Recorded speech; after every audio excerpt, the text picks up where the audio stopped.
একজন নারী, শোনেন, একজন নারী বনু কাইনুকার বাজারে গিয়েছিলেন তার প্রয়োজনে। ইহুদি তার শ্লীলতাহানি করেছে, তার সতর খুলে দিয়েছিল একজন ইহুদি। এটা দেখে একজন মুসলিম ভাই সেখানে থাকতে না পারে ওই ইহুদির গর্দান নামিয়ে দেয়।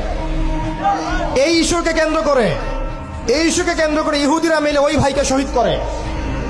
তখন ওই বাজারে ওই ভাই ছাড়া আর কেউ ছিল না, একজনই ভাই ছিল। এরপরে এই মামলা আসলো নবীর দরবারে সাল্লাল্লাহু আলাইহি ওয়াসাল্লাম। এটা মদিনার ঘটনা।